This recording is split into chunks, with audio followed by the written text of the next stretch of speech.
اعوذ باللہ من الشیطان الرجیم، بسم اللہ الرحمن الرحیم، اللہم صلی علی محمد و آل محمد وعجل فرجہم۔ ہم حمص شہر کا کے بارے میں آپ کو بتا رہے تھے کہ حمص شہر کا جو حاکم تھا، وہ جب اسے شمر کا دعوت نامہ ملا کہ ہم تمہارے شہر میں آ کے رکنا چاہتے ہیں، تو اس نے شہر میں آئینہ بندی کا حکم دیا اور بڑی شان و شوکت سے فوج کو لینے کے لیے روانہ ہوا۔ جب وہ لشکر شقاوت کے ساتھ اس شہر میں آیا تو تمام شہر میں غدر مچ گیا تھا، لوگ چیخ چیخ کر رو رہے تھے، اور انہیں پتہ چل گیا تھا یہ قافلہ جو ہے سر امام حسین علیہ السلام کا اور اہل بیت اطہار کو قیدی بنا کے لا رہا ہے۔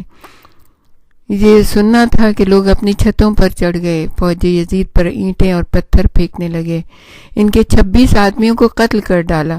اہل شہر ان کو مارتے جاتے تھے اور کہتے تھے، اے قوم کفر، اے قوم گمراہ، ایمان کے بعد کفر نہیں ہے اور ہدایت کے بعد ضلالت نہیں ہو سکتی۔ آخرکار اہل شہر نے فوج ابن زیاد ملعون کو ہٹاتے ہٹاتے قسیس تک پہنچا دیا۔ تمام اہل شہر اس امر پر متفق تھے کہ اس فوج جفاکار سے مقابلہ کیا جائے اور ان سے فرق امام حسین علیہ السلام کو چھین کر دفن کر دیا جائے۔ اہل حمص جرأت و شجاعت میں مشہور تھے اس زمانے میں، اس لیے شمر اور خولی نے یہ بہتر سمجھا کہ وقت ضائع نہ کیا جائے اور وہاں سے کوچ کیا جائے۔ 16ویں منزل بال بک تھی۔ بال بک دمشق سے 3 روز کی راہ پر واقع ہے۔ شمر ذی الجوشن نے یہاں کے امیر کے نام خط لکھا۔ امیر نے شمر کے حکم کی تعمیل کی اور تمام شہر میں آئینہ بندی کرا دی۔ جناب ام کلثوم سلام اللہ علیہ نے پوچھا کہ اس شہر کا نام کیا ہے؟ معلوم ہوا بال بک ہے۔ آپ نے فرمایا، اے پروردگار، ان کی سرسبزی اور شادابی کو خراب کر دے، ان کا پانی پینا گوارا نہ کرے۔ اگرچہ تمام دنیا عدل و انصاف سے پر ہو، لیکن ان کو سوائے جور و ستم کے اور کسی شے سے کوئی حصہ نہ ملے، اور ہوا بھی وہی۔ المختصر، یزید کا لشکر تمام شب عیش و آرام، راحت و آرام سے بسر کیا، اور اہل بیت رسول کو ایک خرابے میں رکھا گیا جہاں پہ بیویاں اور بچے سوائے رونے کے اور آہوزاری کرنے کے کچھ نہ کر سکے۔ 17ویں منزل دیر راہب تھی۔ اب یہ قافلہ دیر راہب پہنچا۔ جب یہ فوج دیر راہب کے قریب اتری اور عیش و عشرت میں مصروف ہوئی تو انہوں نے جناب امام حسین علیہ السلام کے فرق مبارک کو ایک مضبوط اور مستحکم صندوق میں بند کر دیا اور صندوق کو عمارت دیر کے قریب رکھ دیا۔ تھوڑی دیر کے بعد جب ان کی بے ہوشی میں تبدیل ہونے لگی تو انہوں نے جامع صحت کو برخاست کر کے سفرہ اور طعام بچھایا۔ ناگاہ دیوار سے ایک ہاتھ نمودار ہوا، اس نے موٹے حروف میں یہ شعر لکھ دیا، جن لوگوں نے حسین علیہ السلام کو قتل کیا، کیا وہ قیامت کے دن ان کے نانا کی شفاعت کی توقع رکھتے ہیں؟ یہ دیکھ کر ان کو سخت تعجب ہوا اور چاہا کہ اٹھ کر اس ہاتھ کو تھام لیں، اتنے میں وہ ہاتھ غائب ہو گیا۔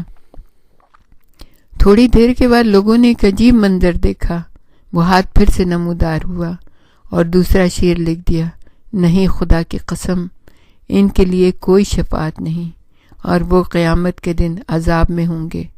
لوگ دوڑے کہ اس ہاتھ کو پھر پکڑ لیں، مگر وہ غائب ہو گیا۔ تیسری بار ظاہر ہوا اور یہ شعر لکھا، انہوں نے ایک ظالمانہ فیصلے کے ذریعے حسین ابن علی کو قتل کیا، ان کا فیصلہ کتاب اللہ کے فیصلے کے خلاف تھا۔ یہ اشعار صاحب ناسخ التواریخ اور روضۃ الاحباب نے لکھے اور اس کی سند بھی موجود ہے۔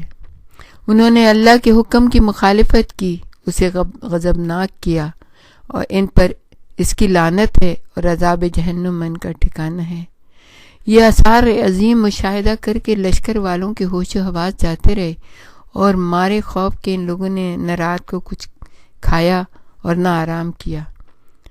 راہب نصرانی کی یہ کیفیت ہوئی کہ اس کے کانوں میں عجیب و غریب آوازیں آنے لگیں۔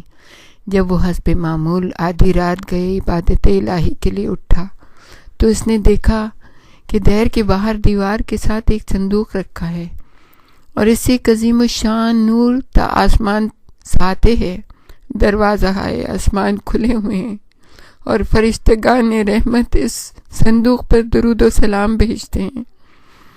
راہب یہ حال دیکھ کر سخت متعجب ہوا اور وہ رات بھر خوف و خطر میں مبتلا رہا۔ جب سپیدے سحر نمودار ہونے لگی تو وہ جماعت شقاوت کے پاس آیا اور خولی سے پوچھنے لگا اس صندوق میں کیا ہے؟ اس نے جواب دیا معاذ اللہ معاذ اللہ، اس صندوق میں خارجی کا سر ہے جو یزید کے خلاف ہو کر چڑھ آیا تھا، لیکن ابن زیاد نے اس کو قتل کر ڈالا۔ اب ہم لوگ اس کے سر کو یزید ابن معاویہ کے پاس لے کر جا رہے ہیں۔ راہب نے عجیب سوال کیا۔ اس نے کہا اس شخص کا نام کیا ہے؟ اس نے جواب دیا حسین ابن علی۔ یہ سن کر راہب نے جواب دیا خدا تمہاری قوم کو ہلاک کرے، تم نے ویسا ہی کام کیا جو ہمارے فرقے کے علماء اور بزرگوار ہمیں بتلا گئے تھے، یعنی جس وقت یہ بزرگ قتل ہوگا اس وقت خون تازہ آسمان سے برسے گا، اور یہ امر عظیم سوائے قتل انبیاء اور اوصیاء کے ممکن نہ تھا۔ اب میں تم لوگوں سے ایک منت کرتا ہوں، تھوڑی دیر کے لیے اس سر کو میرے پاس رہنے دو۔ خولی نے کہا یہ سر تو سوائے یزید بن معاویہ کے اور کہیں کھولا نہیں جا سکتا، کیونکہ ہم لوگوں کو اس کے لیے انعامات گرامایا ملنے والے ہیں۔ راہب نے پوچھا اس کے لیے تم کو کون سا انعام ملنے والا ہے؟ خولی نے کہا 10,000 درہم۔ راہب اسی وقت اپنے دیر میں کیا 10,000 درہم کی ایک تھیلی اس کے حوالے کی اور سر مبارک امام حسین علیہ السلام کو اپنے دیر میں لے کر داخل ہوا۔ سبحان اللہ۔ فرق مبارک کو مشک وغیرہ سے معطر کر کے ایک ریشمی کپڑے میں رکھا اور مخاطب ہوا اللہ کی قسم اے ابا عبداللہ، مجھ پر یہ بات بہت گرا ہے کہ میں اپنی جان آپ پر فدا نہ کر سکا، لیکن اے ابا عبداللہ، جب آپ اپنے جد بزرگوار حضرت محمد مصطفیٰ صلی اللہ علیہ وآلہ وسلم سے ملاقات کریں تو آپ گواہی دیجیے گا کہ میں گواہی دیتا ہوں کہ اللہ کے سوا کوئی معبود نہیں، اس کا کوئی شریک نہیں۔ میں گواہی دیتا ہوں کہ محمد اللہ کے رسول اور علی اللہ کے ولی ہیں۔ اللہم صلی علی محمد وآل محمد۔ میں آپ کے ہاتھ پر اسلام لایا ہوں اور میں آپ کا غلام ہوں۔ اقرار شہادت کے بعد وہ شخص مسلمان ہو گیا۔ روایت علماء سے لکھا ہے کہ فرق مبارک امام حسین علیہ السلام نے اس راہب کو دخول جنت کا وعدہ فرمایا۔ اللہ اکبر۔ مولا ہم بھی گواہی دیتے ہیں، ہماری بھی گواہی کو لکھ لیجیے گا۔ مولا ہمیں بھی اپنے قرب و جوار میں رکھیے گا۔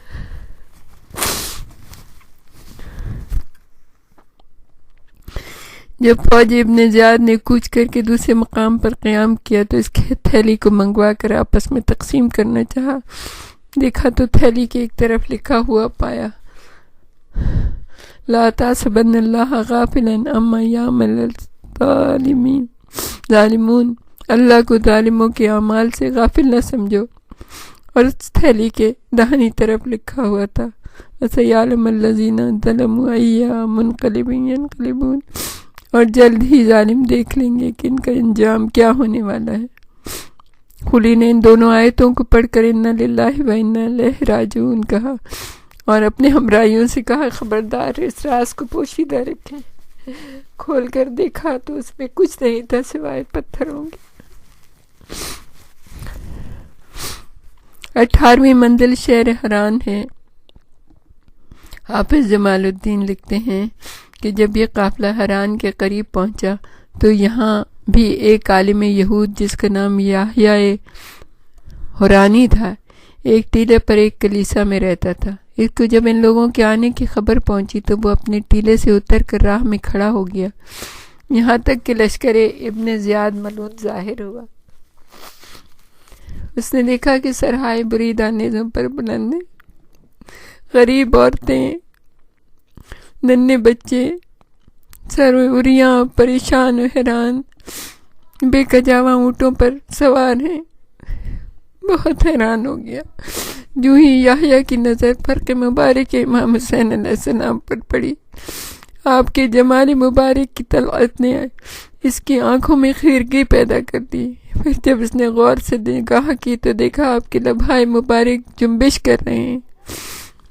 یہ دیکھ کر وہ یہودی عالم قریب آیا۔ اس نے کان لگا کر سنا تو آپ فرماتے تھے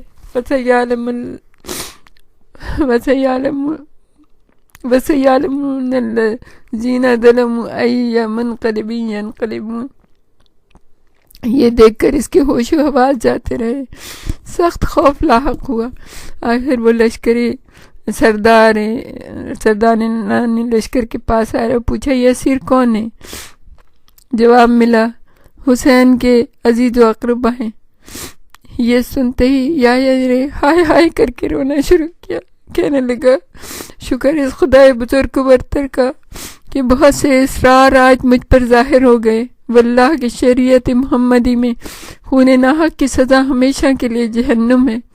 پھر اس نے پوچھا یہ جس کو تم حسین کہتے ہو اس کی ماں کا کیا نام ہے؟ معلوم ہوا فاطمہ دختر محمد مصطفیٰ۔ یہ سنتے ہی وہ یہودی زمین پر گرا اور کہا اے لوگو گواہ رہنا میں مسلمان ہوں۔ اس نے چاہا کہ چادر وغیرہ ہدیے کے طور پہ اہل بیت کرام کی نظر کرے، مگر افسران فوج نے اس کو منع کیا، ستوت یزید سے ڈرایا۔ اس کو ان لوگوں پر سخت غصہ آیا۔ محبت اہل بیت کے خلوص میں اس نے ان سے مقابلہ کیا اور بے خطا مارا گیا۔ اس کو دروازے میں خران میں دفن کر دیا گیا۔ اب تک وہ یحییٰ شہید کے خطاب سے یاد کیا جاتا ہے۔ یہ شہر رقہ سے 2 روز کی راہ پر واقع ہے۔ عزیزان گرامی، آپ نے دیکھا کہ کس طرح مسلمانوں نے امام حسین علیہ السلام کو شہید کیا، ان کے اہل خاندان کو بے کجاوا اونٹوں پر شہر بشہر لے کے پھرے، یہاں تک کہ عیسائی ان پر رحم کھاتے تھے، یہودی ان پر رحم کھاتے تھے، ان کی راہ میں اپنی جانوں کی قربانی دیتے تھے۔ لیکن بعض مسلمان اہل شقاوت ان کو رحم نہ آیا، کس برے حالوں میں لے کے وہ کوچہ بکوچہ دیار بدیار اہل بیت رسول کو پھراتے رہے۔ 19ویں منزل شہر دمشق تھی۔ قرآن سے کوچ کر کے یہ فوج پیشہ دمشق کے قریب پہنچی۔ دمشق کے قریب پہنچنے سے پہلے ہم آپ کو یہ بتا دیں کہ